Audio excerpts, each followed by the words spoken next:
Welcome to the Batmandrew podcast, a podcast that nobody asked for. In this podcast, we cover your love of video games, movies, television shows, superhero movies, all that kind of stuff. Really, this anything that sparks your love and your fandom, all from the perspective of an everyday dude like me. So, thank you for joining me on today's episode. And yeah, let's just jump into the show's campaign.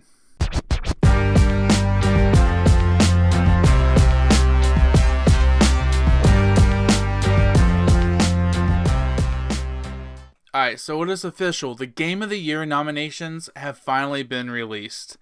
And I gotta tell you, it's a pretty good list. Like, I actually think a lot of these games are standout games. So let's go through the list of the nominees that we have so far. Right at the top, Expedition 33. We'll get to that here in just one second.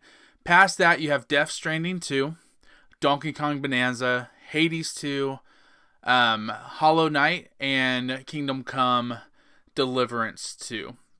Now, I will tell you, admittedly, there's a few of these games that I have not played. I can't get around to everything, but I will tell you that I have seen trailers and gameplay of all these games, and I gotta tell you, this is a pretty stacked list, and honestly, I think this might be one of the best list of nominees, Game of the Year nominees, that we've had in a very, very long time. So, I'm going to tell you, though, I think it would be silly at this point not to think that Expedition 33 is not the leader of this pack. Like, it is, I don't want to say it's hands down the favorite for Game of the Year. I think there are a lot of other games out there that are on this list that could potentially be sleepers.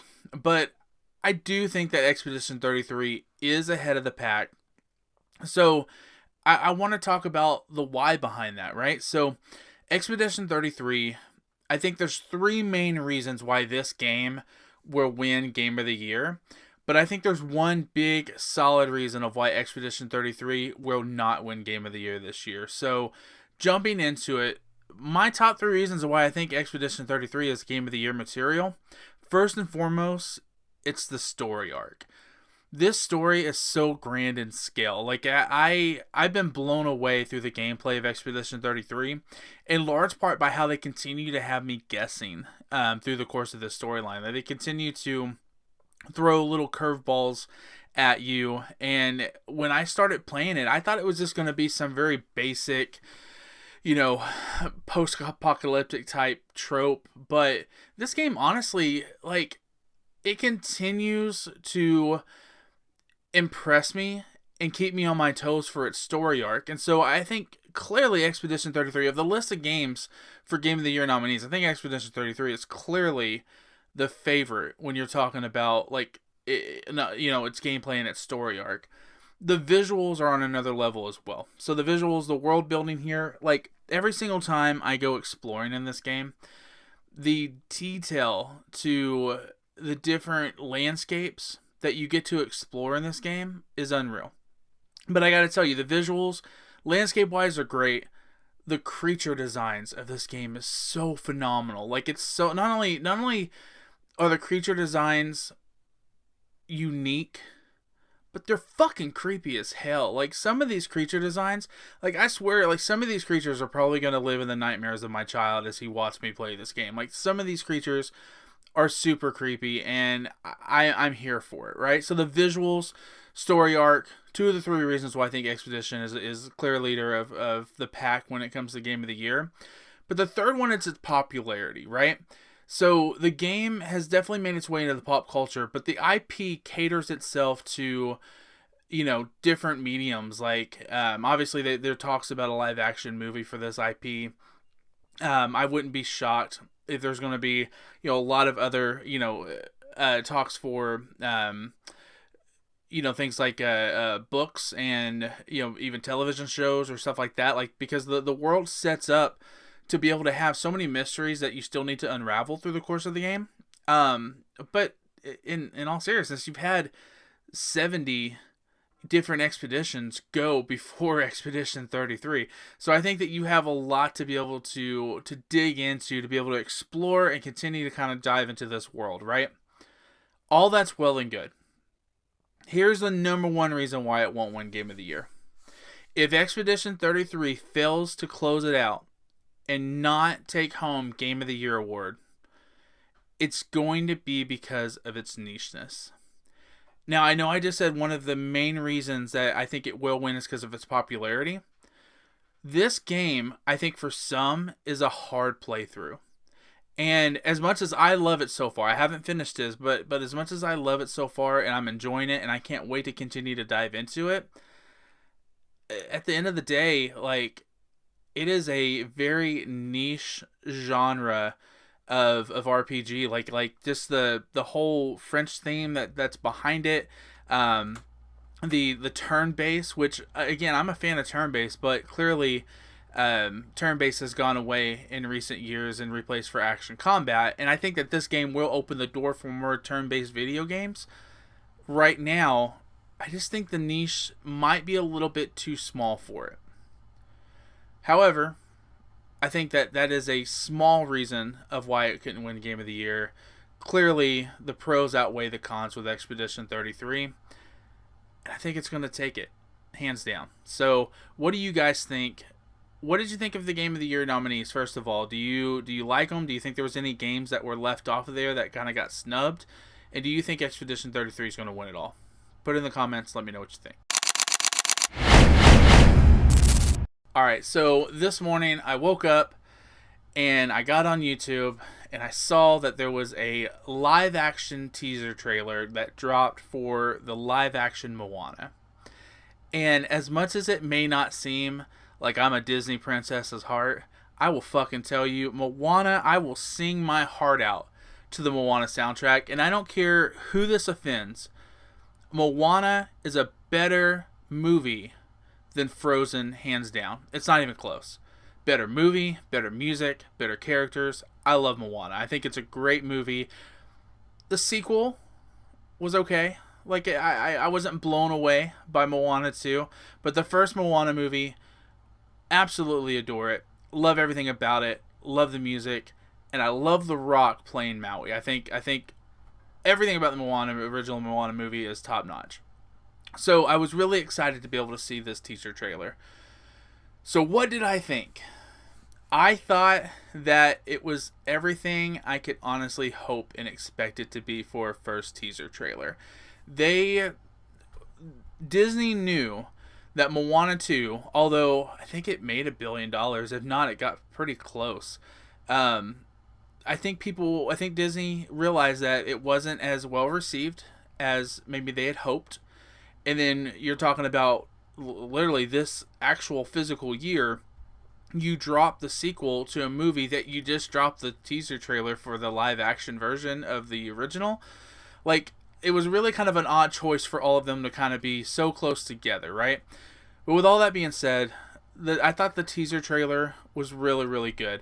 And I think that they understood what they were trying to have to do to be able to speak to the audience. The first Moana movie, whenever it first came out, I wasn't a parent. Now, I'm a dad. I have a 5-year-old son who loves Maui, loves to sing You're Welcome, is a huge fan of that original movie. And we were watching the teaser trailer, my wife and I, away from the kid. Kid was off in the corner on his tablet in his own world. And the music started. And it's kind of that soft, like, I'm not even going to bother singing to you guys because I'm a terrible singer. That is not what you're here for to hear.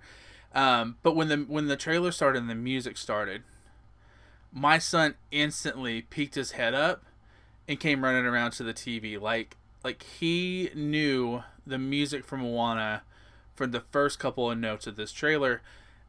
And that's what they needed to hit. What I was worried about, and I say worried about, it wasn't like I lost sleep thinking over about the Moana trailer, but what I was concerned about, if you had asked me what I didn't want to see, was I didn't want to see The Rock's face fucking plastered all over this trailer. Like, I love the Rock as Maui. I love the song You're Welcome. I honestly, I couldn't imagine a world where The Rock wasn't Maui. But I didn't want The Rock to be all over this first fucking trailer. You see him. a very quick glimpse of him as he's transitioning from like a beetle into Maui, and you kind of see the hook, and then you see him again as it's like jumping off a ledge. You kind of see the tattoos on his back and everything, but they definitely intentionally left The Rock out of this teaser trailer, and I think that was the best decision that they could have done for it. Like I don't know, it hit all the right notes. Will this movie be any good? I don't know. Like, it maybe not. But I will tell you that I think that from a teaser trailer, it washed the poor taste of Moana 2 out of our mouths. And, has honestly given us something to really be excited for and to look forward to with this live action movie coming out. And I believe it's July of next year. So honestly, a little bit early for a teaser trailer, but hey, like I do not get paid to market that shit, so what do I know? But yeah, I did. I thought the teaser trailer was really, really good, and I think that I'm really looking forward to it. I think it's going to be really good. Now, my question is though, what are they going to change? Right? Like, so from when you look at the live action adaptations of these Disney movies, even the ones that tried to stay as true to heart as they possibly could, they changed something, right? So what potentially could they change in this movie to make it a little bit different? I don't know. We'll kind of see. But I think that, again, when you're talking about hitting those first notes, this Moana trailer definitely did it. I'm extremely looking forward to it. But what do you guys think? Like, are you a fan of Moana like I am? Do you think that it's significantly better than Frozen? Well, I don't think Frozen's a bad movie. I like Frozen. I like the music in Frozen. But I don't know. If you're giving me a soundtrack to listen to for the rest of my life, either the Moana soundtrack or the Frozen soundtrack, I'm listening to the Moana soundtrack 10 times out of 10. So, what do you guys think? Drop it in the comments. Let me know. Moana live action, are you excited for it? And what else can I say except you're welcome? Okay, I'm going to see myself out now. Alright, so moving on to our next topic. The first images of the live action Zelda movie have officially dropped. And they're good. Like as far as like first images can go, like for you see Zelda and Link sitting in a field, and then you see kind of close-ups of their face. They look like the characters. They look like exactly who you would expect them to look like if you had a live action adaptation of The Legend of Zelda coming out. And for me to say that they're good, like, that's a true compliment. Like, I'm not the end all be all when it comes to video games or live action movies and versions of it, but I think Zelda is maybe the most overrated video game franchise of all time. So for me to think that these were good, that's a compliment for me. That's me saying like, hey, I really like what I saw. And so with the first few pictures dropping of, kind of set photos or whatever of the Legend of Zelda movie, what can we read into and expect from this movie? Right, as fans, they drop 3 pictures, and we're instantly going to be like, well, let's break this down. And here is my, 13-page, exposition of what I believe that this is going to be, right? Like, I don't necessarily have all that for you, but I will tell you the number one thing that I took away from seeing these set photos is landscape. Now, I'm not a fan of the Zelda games in large part because I don't care for kind of the weird, like, I guess sound design of the games, like all the creatures that make little noises and like Link making little noises and all that kind of stuff. Like, I don't know. I just think it's weird, and I think I also don't really like to read in my games, and so the fact that there's no voice actors, like, it really kind of draws me out of it, and I don't get into it. It's not my cup of tea. I don't shit on anybody who loves Legend of Zelda, but it's just not what I'm for when I'm looking at gameplay. But the one thing I will tell you that's always intrigued me about The Legend of Zelda is the landscape, like the vast world building that could be in this game, or could be in this movie from these games. I think that if I could take anything away from the first few photos that you saw here, is that I think they're going to make you feel, follow me here, they're going to make you feel so insignificantly small compared to the size and grand scale of the world they're building for us. So when Scarlett and I and her family went to Alaska for our cruise a couple years ago, we road tripped from Oklahoma to Vancouver, Canada, where the cruise was departing. And through that, we got to go through several states that I've never traveled through before. So we got to go through Wyoming, we got to go through, Montana, Utah, Oregon, Washington, a whole bunch of those states, right? And I remember driving through Utah, and we were kind of going through like this valley, and there's mountains all around us and stuff like that. And I remember feeling so insignificantly small, right? And I know I don't talk a lot about like my faith on my podcast, right? But I just remember going through there thinking like, my gosh, like there was a creator who created all of this, and they created it for us, and like look how small we are and insignificant we are, but for someone to love us on that scale, right? And that feeling of just awe and wonder, I kind of got that from these first couple of photos. Like, I kind of felt just watching, especially the one where they're both sitting there in this field and there's really nothing else around them. Like, it just felt very awe-inspiring. And so I think that whoever they ended up getting to be able to do like the site surveying for this movie and selecting like where they were going to shoot and stuff like that, I feel like hopefully at least through one photo, right, that they understood the assignment. They realized like we've got to create this grand scale, larger than life world. I think they're going to nail that from just the looks of this one photo, right?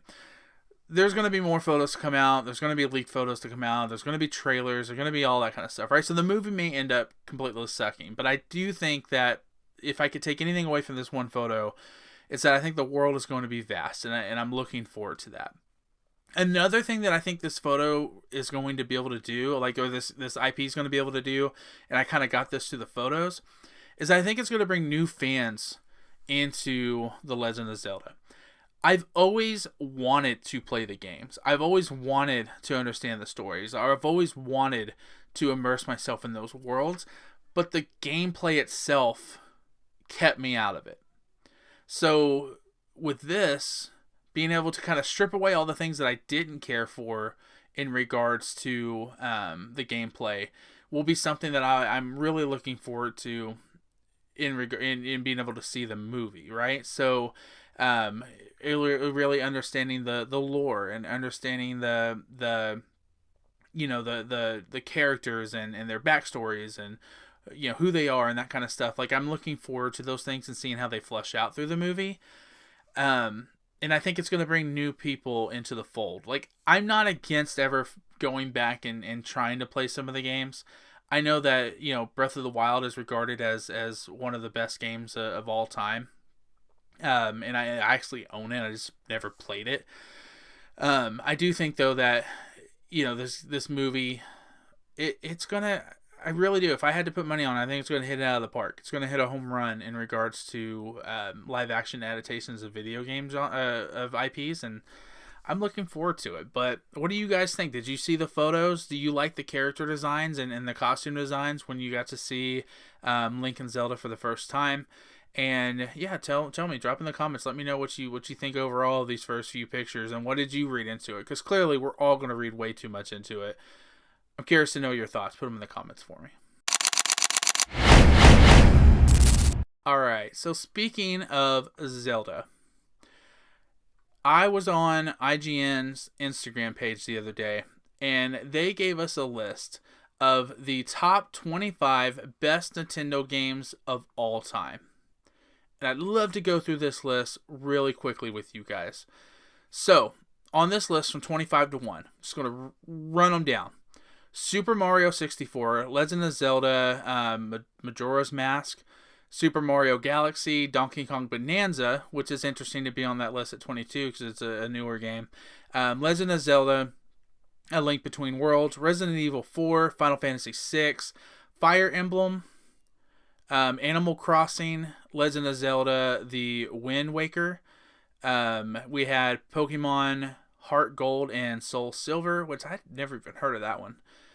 Super Mario Galaxy 2, Meteoroid Prime, Super Mario Bros. 3, Super Smash Bros. Ultimate, Mario Kart 8, Legend of Zelda: A Link to the Past, and then your top 8, Super Metroid, is it Chrono Trigger, if I'm pronouncing that right? Legend of Zelda, Ocarina of Time, I believe how you pronounce it. Top 5, Tetris, Super Mario Odyssey, Super Mario World, The Legend of Zelda Breath of the Wild, and then The Legend of Zelda Tears of the Kingdom, which I believe was the direct sequel to Breath of the Wild. So, top 25 list of all time Nintendo games according to IGN. Here's what stood out to me. As I was looking through the list, 7 of the top 25 games on this list were Zelda games. 8 of the top 25 games on this list, not including any of the Donkey Kong games, which I think are kind of parallel to it, were Mario games. So that equated for 15 out of the 25 games on this list being either Zelda games or Mario games. 60% of the top 25 games on this list were Zelda or Mario. And my first thought when I saw that is Nintendo really that good of a game creator? Or are we just like holding on to our youth and our nostalgia? Like, I remember growing up playing, the original NES, and then we didn't have a Super Nintendo. We ended up having a Sega Genesis instead, and I went down the world, of like Sonic and everything, and I loved Sonic significantly more than Mario. Not that I didn't like Mario. I still like Mario. I think Mario Kart is some of the funnest racing that you'll get from a video game. But anyways, like, there is a nostalgia factor there, right? And I think you see that, like, whenever I bought the Switch originally. I don't have the Switch 2, but when I bought the original Switch, first game I bought for the Switch was the Mario game. And although I just went on a rant about how I really don't care too much about the Legend of Zelda games, clearly people love them. There's 7 of the top 25 games on this list that were Zelda games. So, is Nintendo really that great of a video game creator? Or are we just holding on to nostalgia? Like, are they good at making Zelda games and good at making Mario games? Or are they just average at best? Like, what do you think led? Because I was kind of shocked to see 60% of this list being Zelda or Mario games. Like, that's a significant amount of games on here, being from just 2 IPs. And honestly, I don't know. I don't know how I feel about that. Like, I think that Nintendo, like, it's hard to think of a world of video games without thinking of a Nintendo and what they did and how they pioneered video games and how they brought the video game console to the homes of, millions of people across the world. Like, I don't think you have a PlayStation and their empire without, Nintendo paving the road. But yeah, that's a lot. 60% of their games being just from 2 different IPs of their best top 25 video games of all time. And I tried to think of other games that could be on this list that weren't. And honestly, I didn't really come up with many. And so, I don't know. I was left a little bit dumbfounded when I saw this list because, again, so many Zelda games and Mario games represented on this list, but for why? Like Nintendo knows their niche. I'll give you that. Like, they know, where their money is made, and they're not going to necessarily deter from that. But I was a little bit shocked to see so much representation from Zelda and Mario on this list, and it left me wondering, is Nintendo really that good? All right, so if you've watched my content, you know that I shit on GameStop a lot. I think that they are a dying business and they're scraping and clawing and holding on to the last very bit, and I can appreciate that. Like, go out swinging. I'm all for it, right? But when they do something or they post something that I think is dumb, from my 20 years of retail management, I think to myself, like, this is why you're going out of business, right? But they posted something on their Instagram, an announcement on their Instagram that I was rather intrigued by. So GameStop announces a Trade Anything Day on December 6th. Saturday, December 6th. You can trade, you can bring in whatever you want and get store credit with GameStop. Now, GameStop is notorious about, oh, you want credit? Here is, 25 cents for your, trade-in of Ghost of Yotai. So I don't know what you're going to get for some of these trade-ins, but it is a Trade Anything Day with GameStop, except for the whole list of fucking items that they told you couldn't bring in. A lot of them make sense, though. Like, you don't want to bring any kind of hazardous waste. You don't want to bring in any chemicals. You don't want to bring in anything that could be dangerous or hurt people. No dead or alive animals. On their Instagram posts, I will say that they had some additional exclusions that were pretty funny. Obviously, no broken games. They said you can't trade in siblings, which, honestly, I think that's pretty fucked up, because if my wife is watching this, I will tell you 100%, if I could go ahead and trade in your sister, my sister-in-law, for, I don't know, like a new statue, collectible, video game, new console, Switch 2, like, I would. I'm sorry, Katie. I would take you in and trade you in the Trade Anything Day that you get through GameStop. I love you, but you're gone. With all that being said, though, I will say, with all the exclusions to this Trade Anything Day at GameStop, I think this is a great idea. GameStop, like, I shit on you all the time, and I tell you all the time that I think your business model sucks and that you're going out of business, and you need to go ahead and just say, you know what?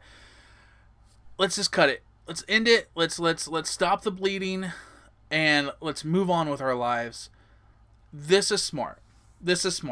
Why is this smart? Because you're going to get fucking idiots like me who are going to find something super dumb and obscure, and I'm going to be there on December 6th to try to trade something in. Will it be my sister-in-law? Likely not. But I will find something to be able to trade in to see if I can take part of this for a couple of reasons. One, because I'm super intrigued. But two, I want to create content out of it.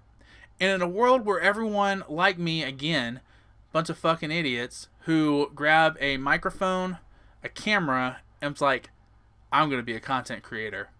They're going to come to your store to take advantage of this.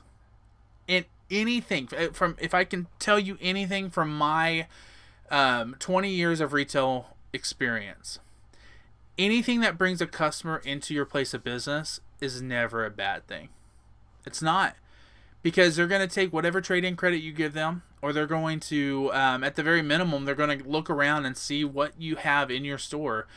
And in a world where obviously physical media is dying, GameStop has tried to evolve their assortment of product to be able to cater to new customers, right?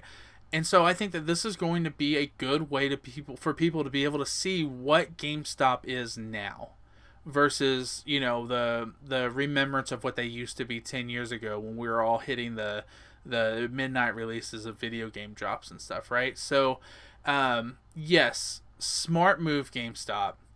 Here's my question to you guys. If you're watching this right now, what are you bringing in? What are you bringing in? What are you going to try to trade? And more importantly, if you're leaving a comment, put it in the comments. Let me know what you're bringing in.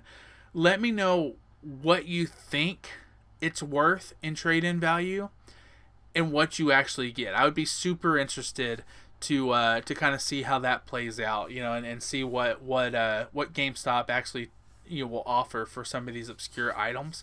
Yeah, I'm gonna try to find something. Like, it's just the manager. I mean, I don't want to just bring them something really so ridiculously stupid that they won't be able to sell. Like, I as much as I think they're a bad business, I'm not trying to just be obnoxious with this, but I'm gonna try to find something that they could potentially resell.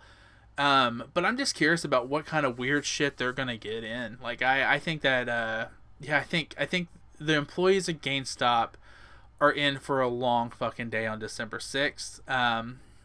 And I will be there. I'll be there for it. So yeah, drop in the comments. Let me know what you're trading in, what you're going to take in. And if you're a GameStop employee who's willing to be able to chat with me, I would love to be able to talk to you about what you're prepping for to get ready for this, and ultimately what you end up getting in, some of the weird shit that you end up getting in. So drop in the comments. Let me know. I'd love to hear what you think. And that's it for today's show. Listen, guys, if you've hung around to this point, first of all, let me just say thank you. Like, I know that life is busy, and it's hard to make time for the things that we love. So the fact that you took time out of your day to listen to this podcast, either on Spotify or to watch it on YouTube, or however you consumed the podcast today, thank you. I genuinely mean it from the bottom of my heart. I'm very appreciative, and I would just love for you guys to be able to engage. Let me know in the comments what you think of today's episode, any topics that stood out to you, and all that kind of stuff. I really do. I appreciate it. And remember, it's always great. Go like and subscribe, but make sure you share the video and the content. We want to be able to build our community, and we want to be able to bring people in who celebrate fandom, and be able to kind of grow our little community that we got going on here. So again, thank you so much for being around here. I'll catch you guys at the same time on the same Batmandrew time at the same Batmandrew channel. Thank you guys. Have a good night.